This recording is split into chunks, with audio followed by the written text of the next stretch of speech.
The great chamber of Orbis 7 was filled with beings from across the galaxy. Hanel stood near the back wall, his human uniform feeling small among the towering aliens around him. He was only 23 years old, a junior soldier assigned to guard the human delegation. He had never left Earth's solar system before today. The station floated in neutral space, a place where no species held power. Representatives from 32 different worlds had gathered here. Some had scales, some had 4 arms, some floated in tanks of strange liquids.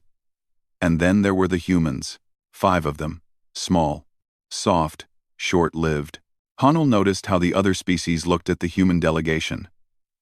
Their eyes held something between pity and amusement. To them, humans were children playing at being a galactic civilization. Their planet was young. Their technology was borrowed. Their bodies broke so easily. The doors at the far end of the chamber slid open with a heavy sound. The room fell silent. The Dravathi had arrived. They walked in like kings entering a conquered city. Their bodies stood nearly 3 meters tall, covered in dark purple skin that looked like armor. Their eyes glowed with soft orange light. Behind them, smaller servants carried banners showing the symbol of their empire. 12 star systems. 17 conquered species. 300 years of dominance. At the front of the delegation walked Commander Rethis. His face carried deep scars that ran from his forehead to his jaw. His left eye was mechanical, glowing brighter than his natural one. He moved with the confidence of someone who had never known defeat. The Dravathi took their seats. The chamber remained silent. Then the lights dimmed slightly, and a holographic image appeared above the central platform. Queen Velith materialized before them all. Hanel felt his breath catch in his throat. He had heard stories about her, but seeing her was different. She was ancient. Her skin had faded to a pale gray, marked with patterns that showed her royal blood. Her eyes burned with orange fire, and when she spoke, her voice filled every corner of the room. "The Galactic Council has heard our claim," Queen Velith said. Her tone was patient, like a teacher speaking to slow students. "The territories currently occupied by the human species fall within our expansion corridor. They will surrender these worlds peacefully, or they will be removed by force." Murmurs spread through the chamber. The other species shifted uncomfortably. No one wanted to anger the Dravathi. Admiral Park Do-hyun stood from the human delegation's table. He was an older man with gray hair and a calm face. He looked small compared to the aliens around him, but he stood straight and spoke clearly. "The human territories are our home," Admiral Park said. "We will not surrender them." Queen Velith's holographic form flickered with what might have been amusement. "You misunderstand your position, little creature. This is not a negotiation. I am informing you of what will happen. Your species has existed for a blink of cosmic time. Your ships are slow. Your weapons are weak. Your bodies are fragile. What possible defense could you mount against the Dravathi Empire?" The chamber waited. Other delegates looked away, embarrassed for the humans. Some were already calculating how they would divide human territories after the conquest. Admiral Park did not raise his voice. He did not show anger or fear. He simply said 5 words. "We will send Kang Taeho." The effect was immediate. Queen Velith's holographic form flickered violently. Her ancient face, which had shown only cold confidence, suddenly changed. Her glowing eyes widened. Her mouth opened slightly. For a single moment, she looked like a creature seeing a ghost. "That name," she whispered. Her voice had lost its power. "You speak that name to me?" Around the chamber, strange things began to happen. Commander Rethis, the scarred warrior who had conquered worlds, took a step backward. His mechanical eye spun wildly. Other Dravathi delegates gripped their seats. One of them made a sound that might have been a prayer in their language. The other alien species watched in confusion. They had never seen the Dravathi show fear. Not once in 300 years. "This council is ended," Queen Velith said. Her voice was shaking now. "We will speak no more today." Her holographic image vanished. The Dravathi delegation left the chamber quickly, almost running. Commander Rethus glanced back at the human delegation one time.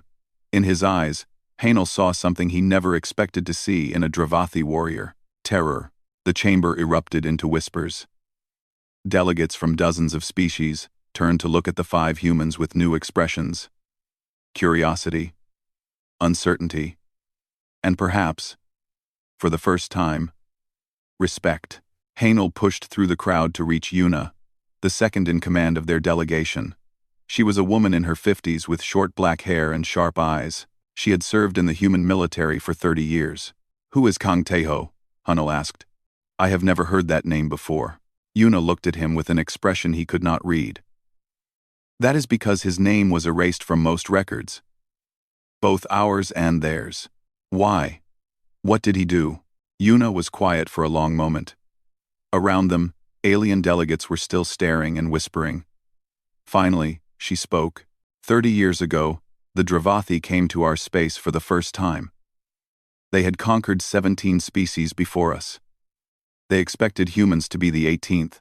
They sent a fleet of 200 warships to teach us our place. What happened? Kang Teho happened. Yuna's eyes grew distant, remembering something from long ago. He was a young lieutenant then. His ship was caught in an ambush. He had 1 damaged destroyer and 40 crew members against an entire Dravathi battle group. Hanyul frowned. That sounds like a death sentence. It should have been. Yuna almost smiled. Instead, Teho fought for 72 hours straight.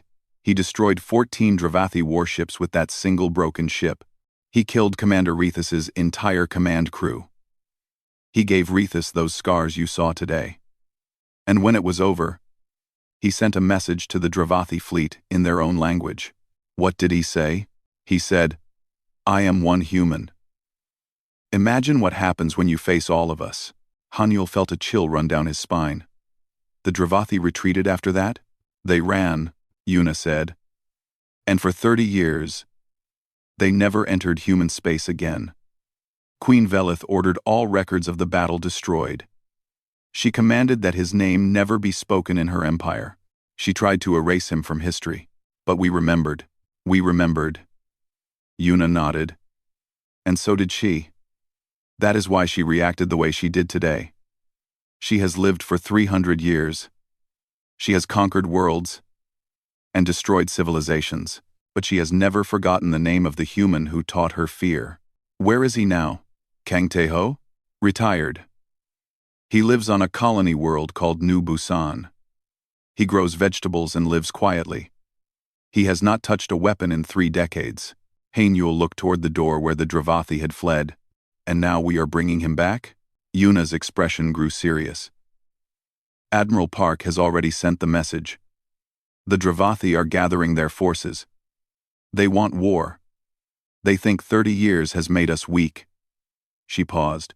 They are about to learn that some legends never die. That night, Hanel could not sleep. He kept thinking about the look on Queen Velith's face, a being who had lived for centuries, who had destroyed entire species, who commanded the largest empire in the galaxy, and she was afraid of one man, one human. Somewhere across the stars, a message was traveling to a small farm on New Busan. A message that would wake up a legend. A message that would shake the galaxy once again. Kang Teho was coming back. 30 years before the meeting at Orbis 7, the galaxy was a different place. Humans had only recently discovered faster-than-light travel. Their ships were small and slow. Their weapons were weak compared to the great empires of the stars. They were newcomers to a universe that had little patience for weakness. The Dravathi Empire saw them as easy prey. Nithara was young then, barely past her first century of life. She served as a junior observer on the flagship of Commander Rethus, watching from the command deck as the great fleet moved into position. 200 warships filled the space around the Crimson Nebula, their purple hulls gleaming against the red clouds of gas. Their target was a human supply convoy.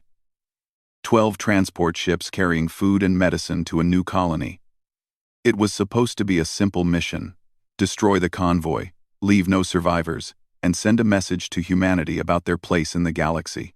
But the Dravathi had made a mistake. They did not know that a human military vessel was escorting the convoy. A single destroyer, called the Horizon. Its commander was a young lieutenant named Kang Tae-ho. The battle began as the Dravathi expected. Their ships surrounded the convoy and opened fire. The transport ships tried to scatter, but they were too slow. Within minutes, 8 of the 12 transports were destroyed. The civilians on board never had a chance. Nithara watched the destruction on her screens. She felt nothing. This was how the universe worked. The strong destroyed the weak. It was natural. Then something unexpected happened. The horizon, which should have retreated, turned toward the Dravathi fleet. It was a small ship, damaged from the first attack. Smoke poured from its engines. Its shields flickered weakly. By all logic, it should have run. Instead, it attacked. Commander Rethus laughed when he saw it on his screen. "One ship," he said. "One tiny human ship thinks it can fight us. Destroy it." 3 Dravathi warships moved to intercept the horizon. They were each 10 times its size. Their weapons could cut through human shields like paper. The battle should have lasted seconds. The horizon flew straight into the Crimson Nebula. "Follow it," Rethus commanded. "Finish this, quickly." The 3 warships entered the nebula. The red clouds closed around them, blocking sensors and communication. For several minutes, nothing happened. Then the first warship exploded. Nithara saw the flash on her screen. The ship's signal simply vanished. Before anyone could react, the second warship reported an impact. Then it went silent too. The third warship tried to retreat from the nebula. It made it halfway out before something hit its engine core. It drifted for a moment, then broke apart. 3 Dravathi warships, destroyed in under 10 minutes by a single damaged human vessel. The command deck fell silent. Rethus stared at his screen with an expression Nithara had never seen before. It took her a moment to recognize it. Confusion. "Send 10 more ships," Rethus ordered. "Find that human, and burn him out of the nebula." 10 ships entered the Crimson Nebula. The electromagnetic storms inside blocked all sensors. The ships had to rely on visual contact only. The red clouds turned everything into shadows. The horizon was waiting for them. The human ship moved through the nebula like a ghost. It would appear suddenly, fire a precise shot at a critical system, then vanish back into the clouds before anyone could return fire. The Dravathi ships tried to chase it, but the nebula was like a maze. They fired blindly, hitting nothing but gas. Over the next several hours, the 10 ships were destroyed one by one. Some were hit in their engine cores. Some had their bridges targeted by missiles that came from impossible angles. Some simply vanished, their crews never knowing what killed them. Nithara counted the losses on her console. 13 ships gone. Thousands of Dravathi soldiers dead. And still, the human ship survived. Commander Rethus was no longer laughing. His orange eyes burned with rage. "All ships," he commanded. "Enter the nebula. Surround it completely. Nothing gets out alive." The entire fleet moved in. 187 warships converged on the Crimson Nebula from every direction. Surely, Nithara thought, this would end the battle. No single ship could escape that many hunters. But Kang Tae-ho did not try to escape. For 72 hours, the Battle of Crimson Nebula continued. The human lieutenant used every trick imaginable. He hid in sensor shadows. He launched decoys that drew ships into each other's fire. He sent false signals that made Dravathi captains attack their own allies. He found weak points in their formation and struck them with perfect precision. The nebula became a graveyard. Nithara watched it all from the flagship, which Rethus kept at the edge of the battle. She saw their proud warriors reduced to panic. Ships fled the nebula, their crews broken and terrified. Captains who had conquered worlds now screamed for retreat. On the third day, Commander Rethus made a decision. He would end this himself. He took his flagship, the largest and most powerful ship in the fleet, and entered the nebula personally. The battle between Rethus and Tae-ho lasted 6 hours. The Dravathi commander used every weapon, every tactic he had learned in 2 centuries of war. The human countered them all. His damaged destroyer danced through space like it was alive, always one step ahead. In the final hour, Tahoe did something impossible. His ship, running on emergency power with half its systems dead, flew directly at the flagship's bridge. At the last moment, he released a single missile and pulled away. The missile struck the command deck where Rethys stood. Nithara was thrown across the room by the explosion. When she looked up, she saw Commander Rethys lying in the wreckage. Half his face was burned. His left eye was destroyed. Blood poured from wounds across his body. But he was alive. The flagship retreated from the nebula. The remaining Dravathi ships followed. Of the 200 that had entered human space, only 43 survived to leave. But the battle was not over yet. As the fleet gathered outside the nebula, every screen on every ship flickered. A human face appeared. Young, calm, eyes that showed no fear, only quiet determination. Kang Tahoe spoke to them in perfect Dravathi. His voice was steady. "My name is Kang Tahoe. I am a lieutenant in the Human Defense Force. I am 26 years old. I will live perhaps another 50 years if I am lucky. My ship is broken. My crew is exhausted. I have been awake for 3 days." He paused. The entire fleet watched in silence. "I am one human," he continued. "One small, fragile, short-lived human. And I have destroyed 157 of your warships. I have killed thousands of your soldiers. I have shown you that your strength means nothing if you cannot find me, cannot predict me, cannot understand me." Tahoe leaned closer to the camera. "Now imagine what happens when you face all of us. Millions of humans. Each one as stubborn as me. Each one as clever as me. Each one willing to fight until their last breath for the people they love. You think we are weak because we die easily. You are wrong. We are dangerous because we know we will die. We have nothing to waste. Every moment matters. Every battle counts. We fight like we have nothing to lose, because we don't." He straightened. "Go home. Tell your queen what happened here. Tell her that humans are not prey. Tell her that if she comes to our space again, she will find not one Kang Tahoe, but 100 million, and we will make this nebula look like a small misunderstanding." The screens went dark. The Dravathi fleet retreated. They did not stop until they reached their own borders. For 30 years, they never entered human space again. Nithara survived that day. She rose through the ranks and became a noble in the Dravathi court. But she never forgot what she saw. She never forgot the young human face on the screen, or the quiet certainty in his voice. When Queen Velith ordered his name erased from all records, Nithara understood why. Some names were too dangerous to remember. Some humans were too terrifying to acknowledge. But the universe has a long memory.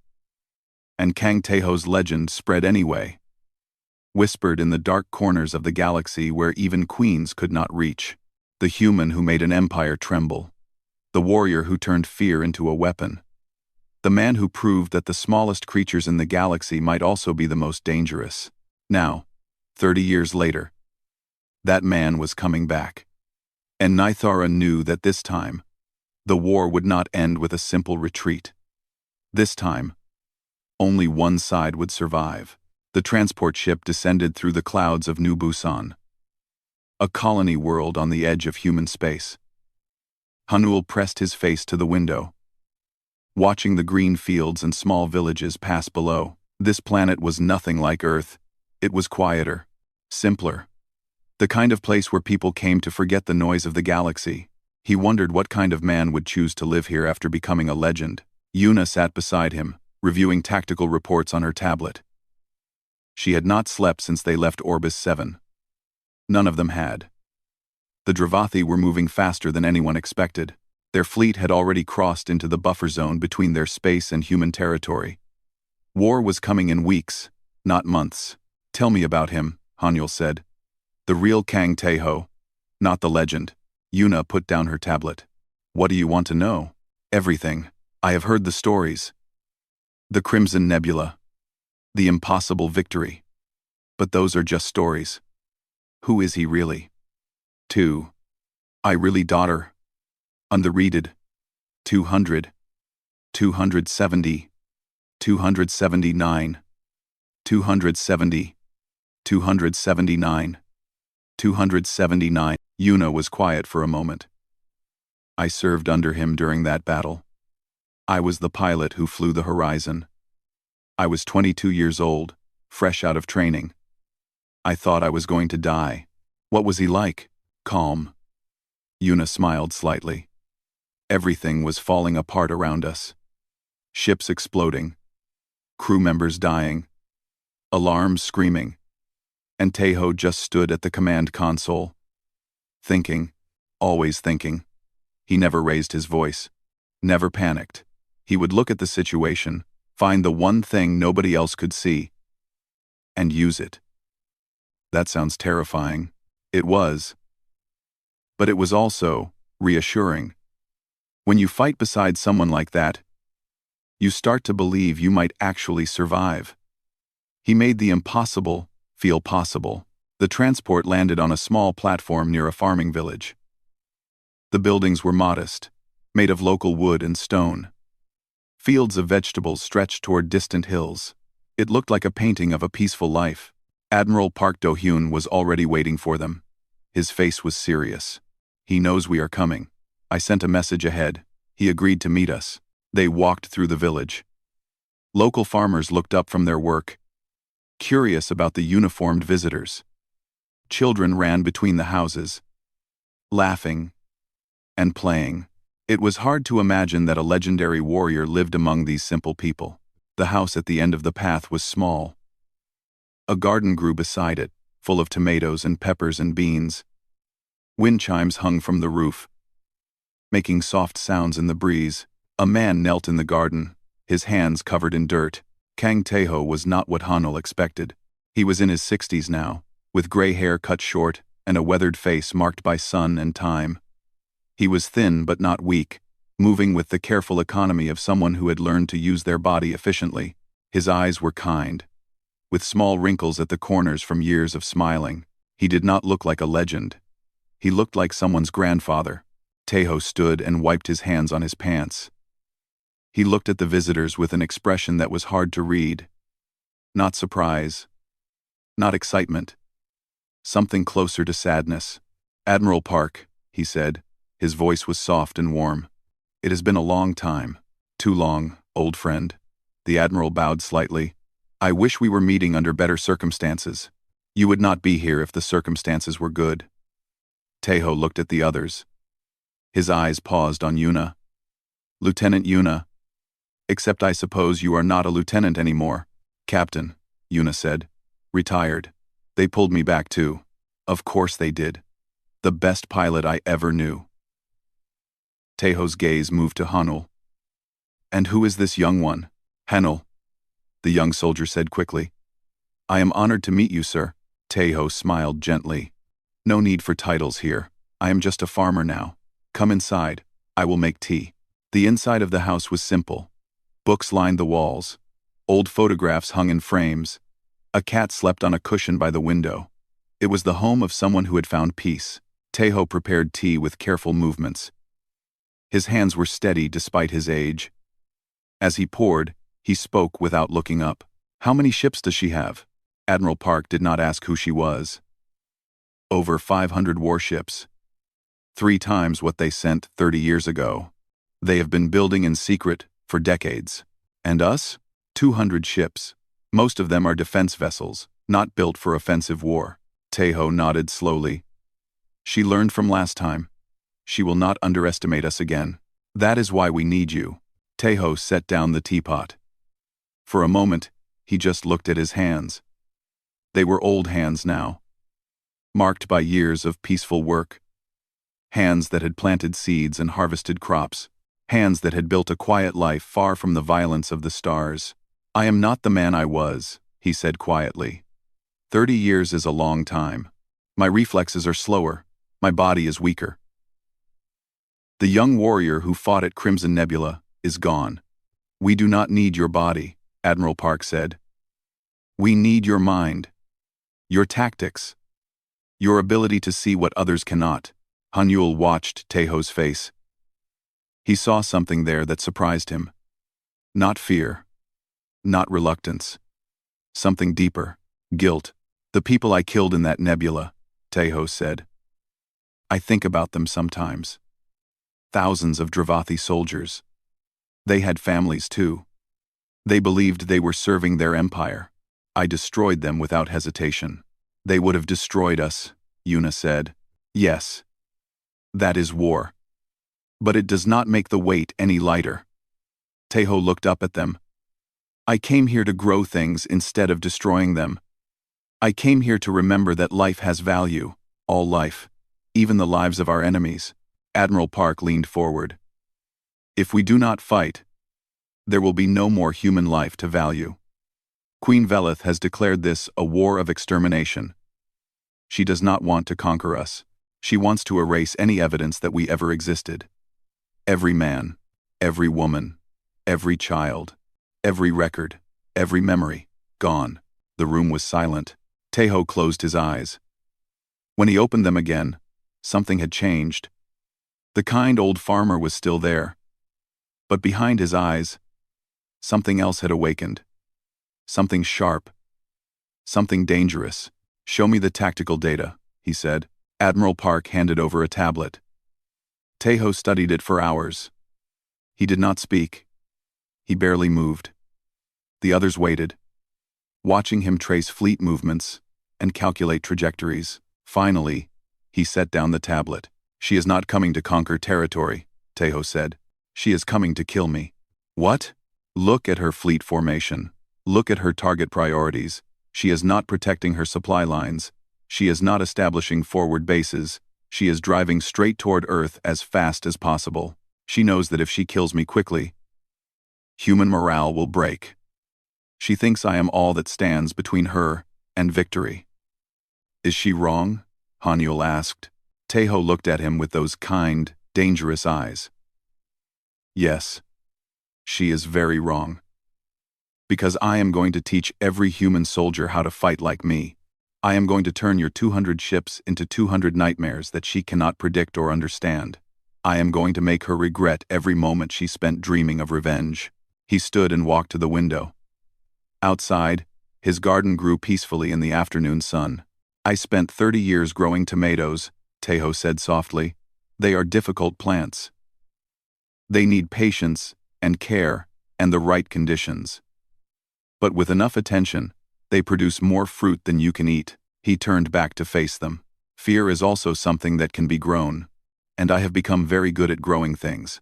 Before they left New Busan, Tejo sent a message. It traveled across the stars to the Dravathi throne world, to the palace of Queen Velith herself. It contained only 6 words. I remember you too, Your Majesty. Somewhere in her ancient palace, surrounded by guards and servants and all the power of her empire, Queen Velith received the message.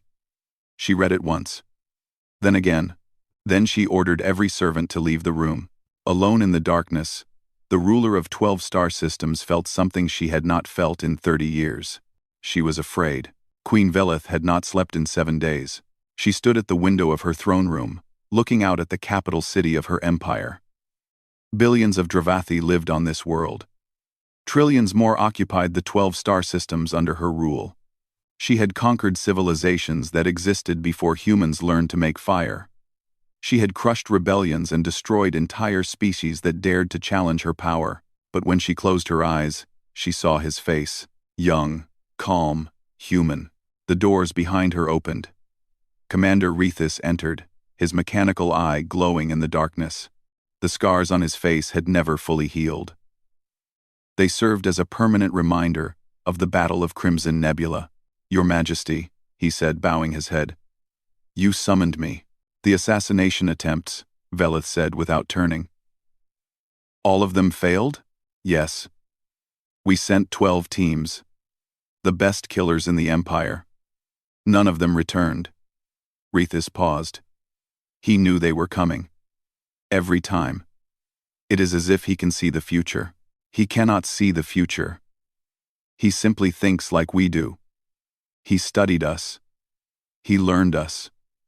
That is what makes him dangerous. Velith finally turned to face her commander. How did he survive this long? Humans live such short lives, He should be dead by now. He is 62 years old. For a human, that is. Not young, but not ancient either. They can live to 80 or 90 with modern medicine. End quote. Disgusting. Such brief existence. They are born, they struggle, they die. Like insects. Velith walked to her throne but did not sit. And yet this insect has haunted me for 30 years. I dream about him, Rethus.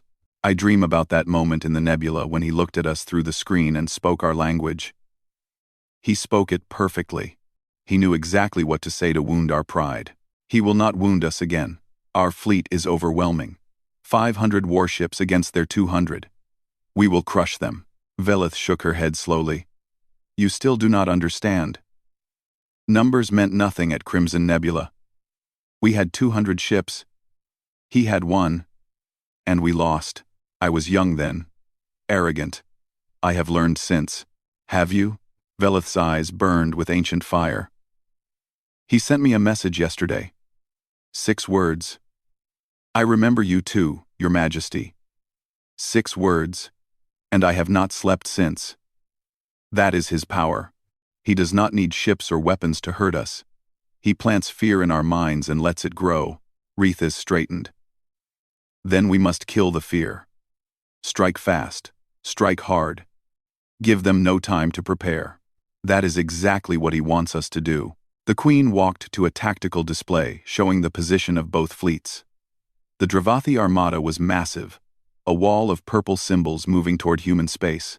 The human fleet was smaller, gathered at a location called the Hyun Corridor. He chose that position for a reason, Velith said. The Hyun Corridor has asteroid fields, gas clouds, sensor interference. It is the perfect place for the kind of warfare he practices. If we enter that corridor, we enter his world. Then we go around and leave our supply lines exposed, attack Earth from an unexpected angle, only to find he has already moved his forces to meet us? Velith slammed her hand against the display. Every option leads to a trap. Every path has his fingerprints on it.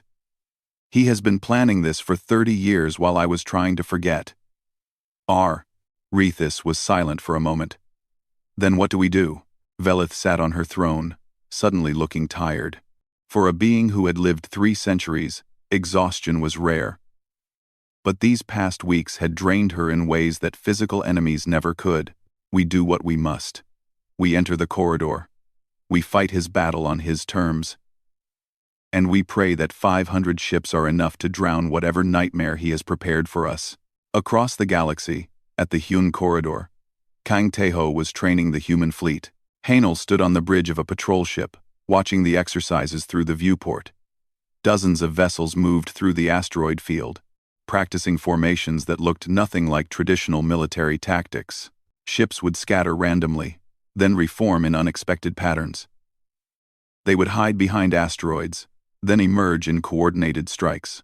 They would broadcast false signals, launch decoy drones, and disappear before anyone could track them. It was chaos. Beautiful, precise chaos. Taeho's voice came through the communication system. He was on the command ship at the center of the formation. The Dravathi fight like a river, he said. They flow in one direction. They push forward with overwhelming force. They expect their enemies to stand and fight or run. They do not know what to do when the enemy becomes water too. How do we become water? Someone asked. Water has no fixed shape. It fills whatever container it is given. It finds the cracks in any wall. It wears down the hardest stone through patience and persistence. We will be water. We will be everywhere and nowhere. We will strike and vanish. We will make them see enemies in every shadow. Yuna stood beside Hanuel, watching the exercises with experienced eyes. He is teaching them to think, not just fight. Every captain needs to make decisions without waiting for orders. Every ship needs to act independently while still working toward the same goal. Is that possible? For humans, yes. We evolved in small groups. We learn to cooperate with just a glance, a gesture. We can coordinate without speaking. Other species need strict hierarchies and clear commands. We can improvise. Yuna smiled slightly. That is what the Dravathi never understood. They saw our short lives as weakness, but short lives taught us to adapt quickly, to learn fast, to trust our instincts. The exercises continued for days. Tejo pushed the fleet harder than any commander before him. Ships that failed were sent back to repeat the drill until they got it right. Captains who showed promise were promoted on the spot. Those who could not adapt were reassigned to support roles. One night, Hanul found Tejo alone in an observation room, staring at the stars. The old man looked smaller somehow, carrying a weight that no one else could see. "May I join you, sir?" Tejo nodded without turning. "Of course." Hanul stood beside him.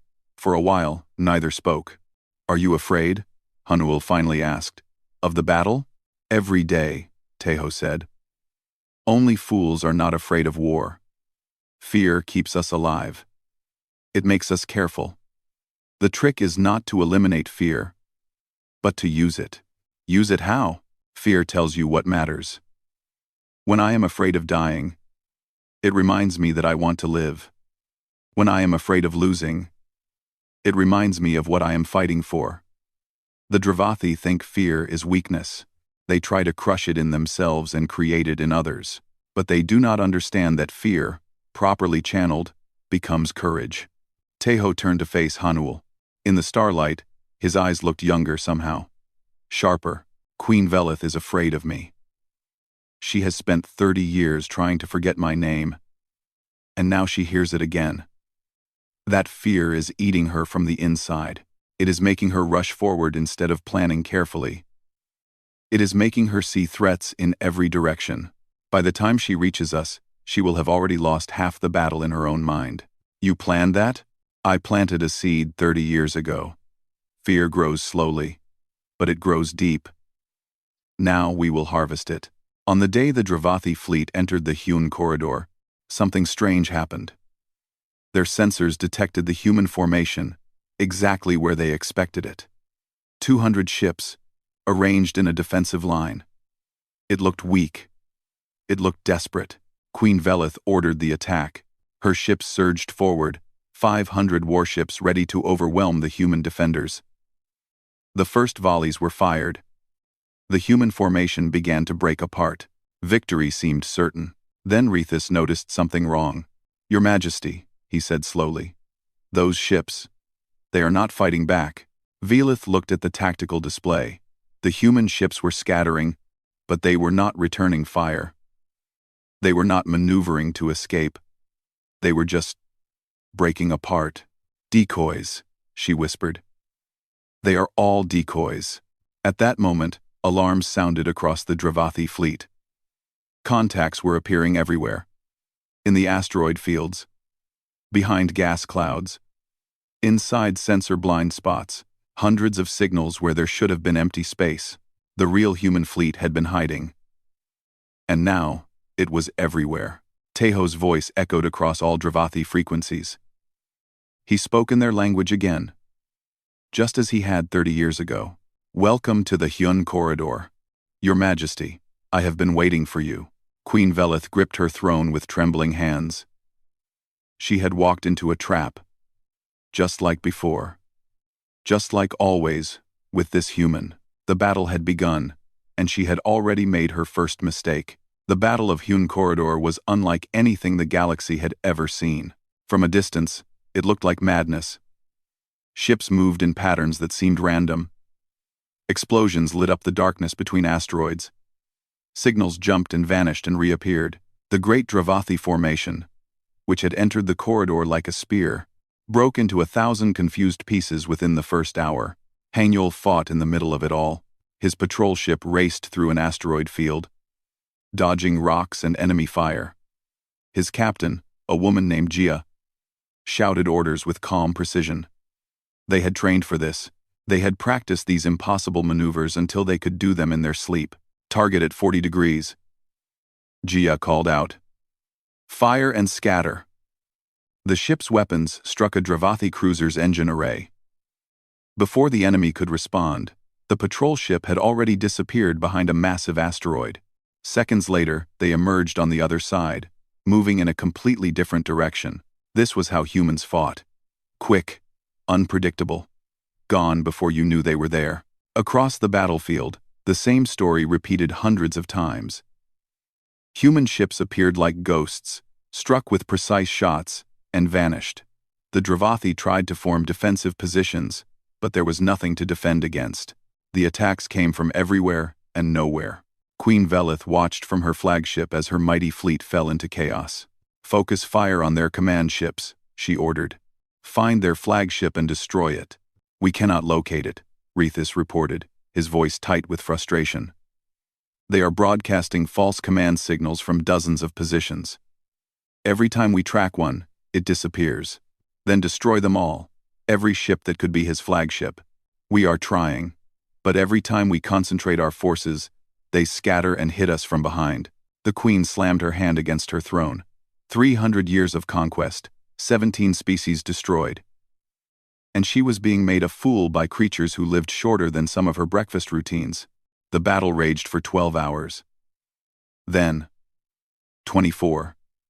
Then 48. The Dravathi had the numbers. They had the firepower. They should have won easily. But war is not only about ships and weapons. War is about will. And the humans had something the Dravathi could not match. They had nothing to lose. Haenel watched a human destroyer sacrifice itself to save 3 smaller vessels. The crew knew they were going to die. They flew directly into a Dravathi battleship's main guns, buying precious seconds for their comrades to escape. In those final moments, the destroyer's captain broadcast a message across all frequencies: for Earth, for humanity, for Tejo. The ship exploded. The 3 smaller vessels escaped. This happened again and again throughout the battle. Human crews chose death over retreat. They spent their lives like currency, buying victory one sacrifice at a time. The Dravathi did not understand it. Their soldiers feared death. They fought to survive. How could you defeat an enemy that welcomed destruction? On the 3rd day, the tide began to turn. Dravathi losses mounted faster than they could be replaced. Over 200 of their warships had been destroyed or disabled. The survivors were scattered, their formations broken, their commanders confused. Morale collapsed. Soldiers who had never known fear began to panic. Then Kang Tejo made his move. His flagship, which had been hidden throughout the battle, suddenly appeared at the heart of the Dravathi fleet. It was not a large ship. It was not heavily armed, but every Dravathi soldier recognized it immediately. The ship of the legend. The nightmare that had haunted their empire for 30 years. Tejo broadcast his face across every screen in both fleets. He looked tired. Gray hair. Weathered face. The kind old farmer from New Busan. But his eyes were the same as they had been 30 years ago. Sharp, calm, absolutely certain. "Queen Velith," he said, "I am coming for you." His ship flew directly toward the royal flagship. Enemy vessels tried to intercept him, but human ships appeared from every direction to clear his path. It was as if the entire battle had been building to this moment. The flagship reached the queen's ship. Boarding pods launched. Hatches opened. Kang Tejo walked into the enemy vessel alone. He carried no weapon. He wore no armor. He simply walked through the corridors of the Dravathi flagship, his footsteps echoing in the silence. Soldiers saw him coming and fled.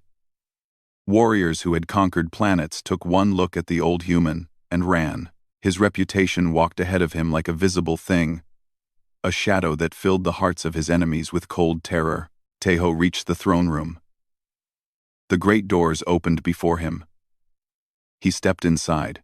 Queen Velith sat on her throne, surrounded by her personal guard. 100 elite soldiers, the best fighters in the empire, all pointing weapons at the single human who stood before them. "Kill him," the queen said. No one moved. "I said kill him." Still, no one moved. The guards looked at Tejo, at his calm face and steady eyes, and their hands trembled on their weapons. They had heard the stories. They knew what he had done. They knew that killing him would not end their nightmare. It would only make it worse. Tejo walked forward. The guards parted before him like water around a stone. He stopped at the base of the throne and looked up at the ancient queen. "You have lost," he said simply. "Your fleet is broken. Your soldiers are broken. Your pride is broken. Surrender now, and I will let your people go home. Velith's eyes burned with hatred. You are one human. One insignificant insect. I have lived for 3 centuries. I have destroyed civilizations. I will not surrender to you. You already have. Teho gestured at the guards around them. Look at your soldiers. They are more afraid of me than they are of you. That is what you never understood about fear. It can be turned. It can be used. You thought you could make us fear you. Instead, I made you fear us. Why? Velith whispered. Why do humans fight so hard? Your lives are nothing. A flicker of light, and then darkness. Why sacrifice so much for such brief existence? Teho was quiet for a moment. When he spoke, his voice was gentle, because every moment matters. We do not have centuries to waste on conquest and cruelty. We have decades. Just a few precious decades to love, to build, to protect. That is why we fight harder than any species you have ever encountered. We know that our time is short, so we make every second count. He stepped closer to the throne. You have lived for 300 years. And what have you built? An empire of fear. Conquered worlds filled with resentment. Subjects who obey you only because they are afraid. I have lived 62 years, and I have built something you never could. I have built hope. I have shown my people that even the greatest empires can fall. That even the most ancient queens can be made to tremble. Velith stared at him. For the first time in centuries, she had no words. Surrender, Teho said again. Not because you are weak, but because this war was never about strength. It was about will. And your will is broken. The queen closed her eyes. When she opened them, something had changed. The fire was gone. The ancient pride had faded. She looked, for a moment, simply tired. I surrender, she said. The Dravathi Empire withdraws its claim to human space. The war is over. The Dravathi Empire, under the farm. Across the battlefield, the fighting stopped. Dravathi ships ceased firing. Human crews cheered on their bridges. The impossible had happened. The tiny, fragile, short-lived humans had defeated the greatest empire in the galaxy. In the years that followed, the story of the Battle of Hune Corridor spread across every star system. Humanity was recognized as a major power. Other species sought their alliance, their protection. The galaxy had learned what the Dravathi learned 30 years before. Humans were not weak, they were simply different, and that difference made them the most dangerous species in the known universe. Kang Teho returned to his farm on New Busan. He grew tomatoes. He fed his cat. He lived quietly until the end of his days, never seeking fame or glory. But his legend lived on. Years later, an old man named Hanol stood before a class of young military cadets. His hair was gray now, his face lined with age, but his eyes still held the fire of someone who had seen impossible things. They ask me, Hanol said, if Kang Teho was the greatest warrior humanity ever produced, if he was some kind of superhuman, some perfect soldier who could never be matched. He paused, looking at the young faces before him. I tell them no. I tell them he was simply human. He was afraid. He was tired. He doubted himself. He made mistakes. He was exactly like you and me. Haniel smiled. And that is exactly why he was so terrifying. Because if one ordinary human could do what he did, then any human could. Every human could. That is the lesson the galaxy learned at Hune Corridor. Not that we have legendary warriors among us, but that every single one of us has the potential to become a legend. He looked out the window at the stars. The Dravathi conquered 17 species because those species believed they could not win. We won because we never accepted that belief. We won because we understood that the size of your body, the length of your life, the power of your weapons, none of these things determine victory. What determines victory is simple. He turned back to the cadets. It is the refusal to give up, the stubbornness to keep fighting when all hope is gone, the ability to turn fear into courage, weakness into strength, and one small human into a nightmare that makes queens tremble. Hanul straightened, pride filling his old chest. That is what it means to be human. That is our gift to the galaxy. And that is why, no matter how many centuries pass, the universe will never forget the name Kang Tae-ho. The cadets sat in silence, absorbing his words. Outside, the stars shone coldly, indifferent to the small creatures who lived and died beneath them. But somewhere in that vast darkness, a legend endured. A story whispered on 1,000 worlds, a name that made empires pause. The human warrior of legends, the farmer who became a nightmare, the man who taught the galaxy that the smallest beings can cast the longest shadows. Kang Tae-ho, the name that made a queen tremble.